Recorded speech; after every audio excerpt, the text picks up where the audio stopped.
Olá, bom dia a todos! Esse momento é intitulado Obras Póstumas, os escritos de Kardec. E tentamos, de maneira muito resumida, trazer os ensinamentos desse livro. Esse vídeo dá início à segunda parte, intitulada Transcrições in extenso do livro das previsões referentes ao Espiritismo, manuscrito feito com especial cuidado por Allan Kardec, e do qual nenhum capítulo foi até hoje publicado. Essa é a referência constante na primeira edição do livro, mostrando então que eram anotações, como nós temos falado sempre, deixadas por Kardec, que foram compiladas para então formar essa obra. O primeiro capítulo dessa parte é chamado de A Minha Iniciação no Espiritismo. E Kardec conta com detalhes como ele conheceu o Espiritismo. Toda essa parte é escrita em primeira pessoa. Ele começa: foi em 1854 que ouvi falar pela primeira vez em mesas girantes. E ele vai contando esses primeiros contatos que ele teve até então o estudo aprofundado que ele fez. Então, em 1854, ele encontrou o Sr. Fortier, que era um magnetizador conhecido dele, que disse: sabeis que se acaba de descobrir no magnetismo uma singular propriedade? Parece que não são somente as pessoas que se magnetizam, mas também as mesas que giram e andam à nossa vontade.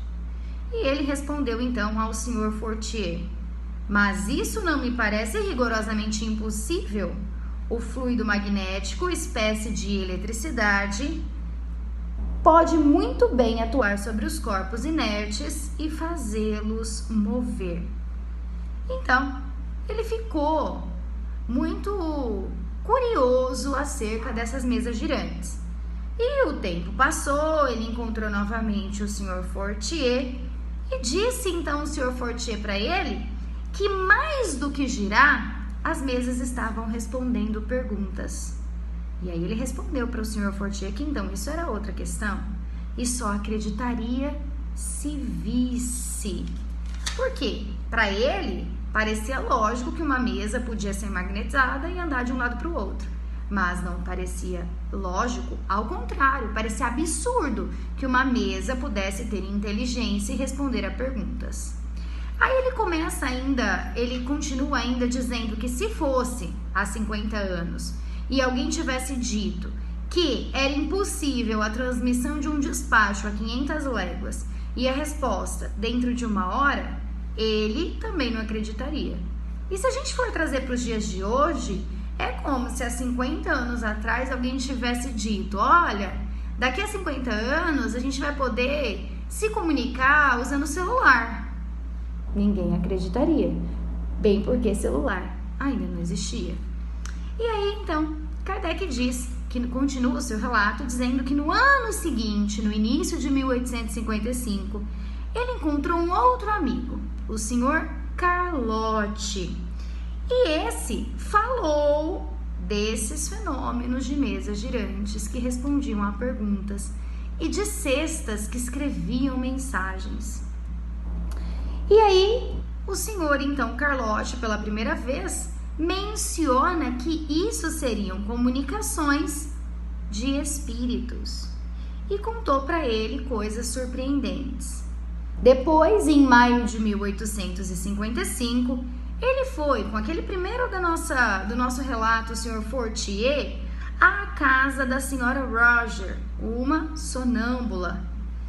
E lá ele encontrou o Sr. Patier, a senhora Plainemazon, que falaram a mesma coisa que o Sr. Carlotti.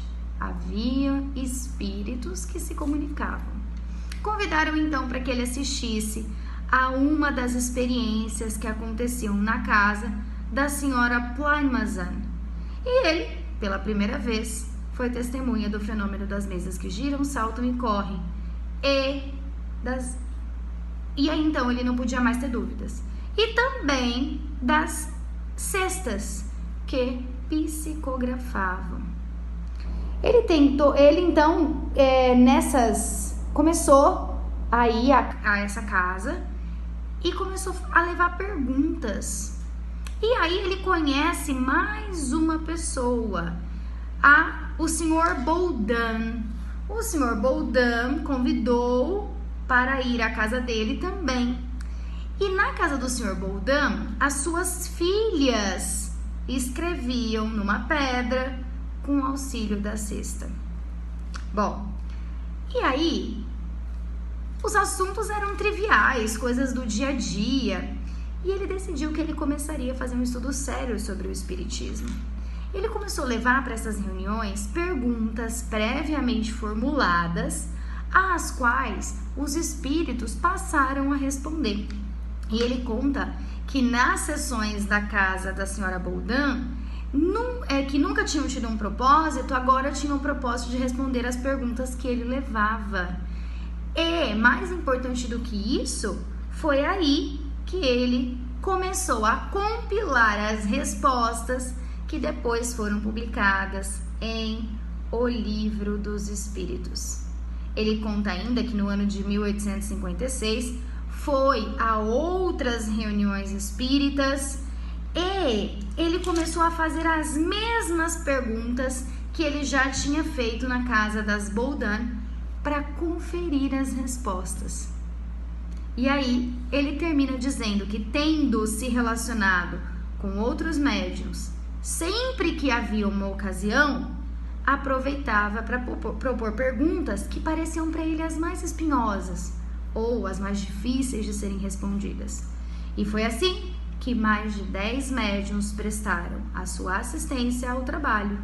E foi da comparação, da junção de todas as respostas dadas por esses médiuns, classificadas, pensadas, meditadas, que ele formou a primeira edição de O Livro dos Espíritos, que aparecia em 18 de abril de 1857. Então, o que a gente percebe aqui é que nada se crê de primeira instância. Kardec era um curioso, um entusiasta da ciência, e ele achou que ele poderia provar um novo fenômeno existente. Por isso ele começou a frequentar essas sessões. Ele sabia que havia algo ali. Então, em vez de contestar, ele foi a fundo observar e mostra pra gente que, tendo observado e refletido tanto, não há o que se contestar. Tudo que poderia ser perguntado em relação à ciência, à filosofia, à psicologia, para um espírito, está reunido em O Livro dos Espíritos. O que nós desejamos sempre é que nós possamos adquirir cada vez mais conhecimento, para que nós possamos agora ser melhores do que fomos ontem. Uma boa semana a todos.